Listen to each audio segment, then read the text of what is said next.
우리가 인생을 살다 보면 때로는 광야를 걷는 것처럼 진퇴양난의 순간을 맞이하게 됩니다. 이런 우리의 인생 속에서 정말로 우리에게 필요한 것이 있다면 승리입니다. 답답하고 괴롭고 두려운 상황 속에서의 승리, 여러 가지 수많은 마음의 갈등에서의 승리, 그리고 신앙과 믿음의 고민에서의 승리. 특별히 요즘 같은 시대는 이 코로나 시대에서 승리가 저와 여러분 우리 모두에게 정말로 필요한 때입니다. 오늘 본문에 보면 이스라엘 백성들은 우리보다도 훨씬 더 괴롭고 답답한 상황에 처했습니다. 애굽에서 고통당할 때 모세의 지도자를 통해서 하나님이 출애굽을 시키시고 모세를 통하여 지시하신 대로 이스라엘 백성들은 행하여 장막을 치게 됩니다. 그런데 장막을 치라고 한 이 장소는 앞에는 홍해로 가로막혀 있고요, 뒤에는 험한 광야라 갈 수가 없는 그야말로 막다른 장소였습니다.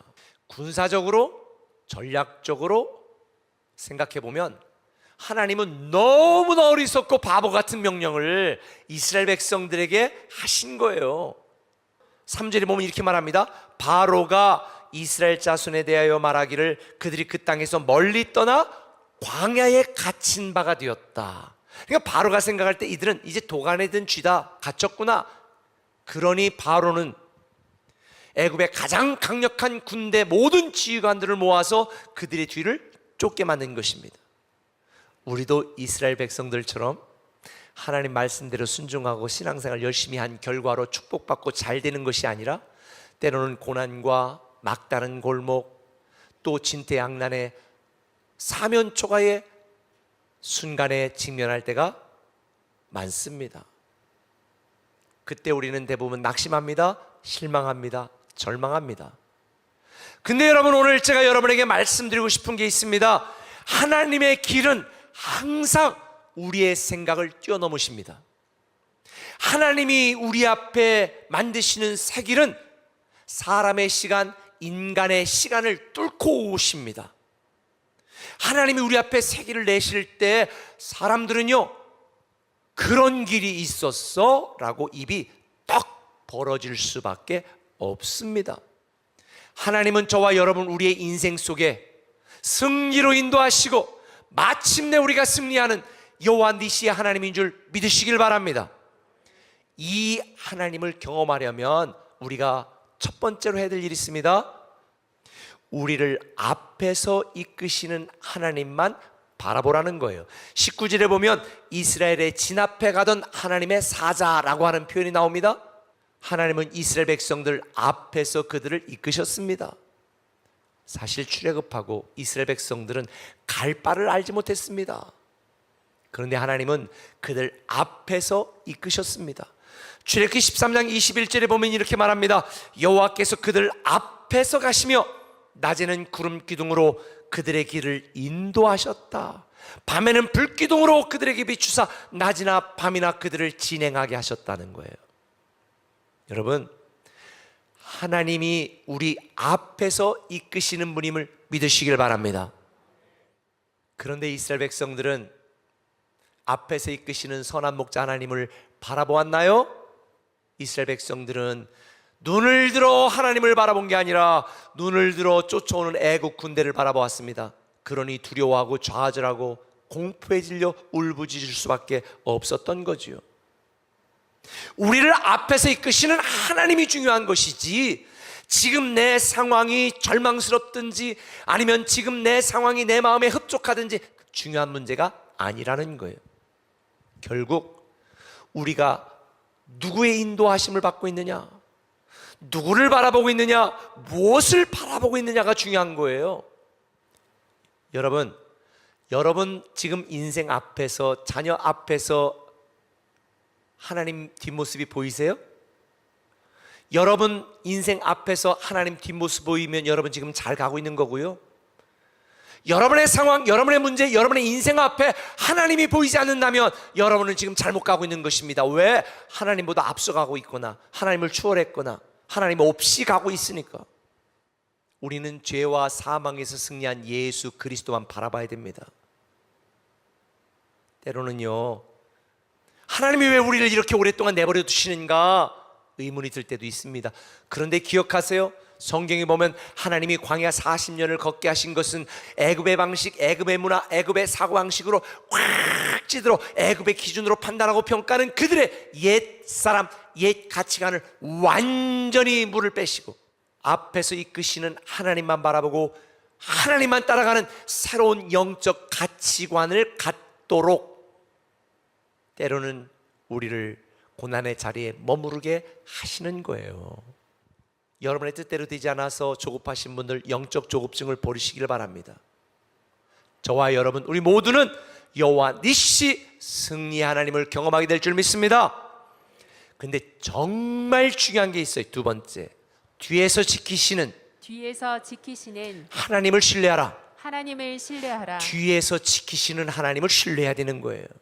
지금 200만 명이나 되는 이스라엘 백성들이 출애굽했습니다. 그러니 그 뒤는 노약자나 아이들이 있었을 거고 온갖 가축과 짐승들을 끌고 나가면 뒤죽박죽이었을 거예요. 본래 전쟁에서도 가장 취약한 부분이 뒤쪽입니다. 그래서 전쟁에서 가장 훌륭한 전략 중에 하나는 뭐냐? 적이 방심하고 있는 뒤편 후방을 치는 것이 가장 좋은 전략이에요. 이걸 알았던 바로왕, 홍해에 가로막힌 이스라엘 백성들의 후방을 향해 전력 질주하여 공격하기 시작합니다. 그러니 뒤에서 달려오는 먼지 병거를 보면서 이스라엘 백성들이 지금 아우성을 치고 소리를 지를 수밖에 없죠. 모두가 절망하고 있는 이때 어떤 일이 일어났을까요? 19절을 읽어봅시다. 같이 시작.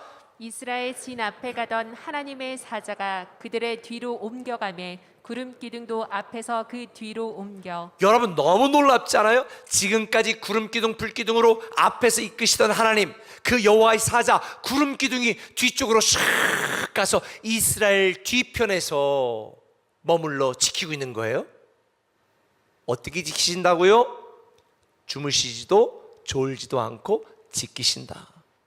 하나님은 우리의 가장 연약한 뒤를 온몸으로 막아주십니다. 실패한 내 과거를 구름기둥으로 막 가려주십니다. 무너진 내 인생을 구름기둥으로 가려주십니다. 내가 한 잘못된 선택과 실패를 구름기둥으로 덮으시고 다시 시작하게 만드시는 거예요. 이걸 어떻게 할 수 있냐고요? 21절에 보면 모세가 바다 위로 손을 내밀매 여호와께서 큰 동풍이 밤새도록 바닷물을 물러가게 하시니 물이 갈라져 바다가 마른 땅이 되었더라. 우리가 쉽게 영화를 보면 모세가 지팡이를 딱 드니까 물이 그냥 쫙 갈라지잖아. 이거 영화예요, 영화. 성경이 어떻게 됐냐?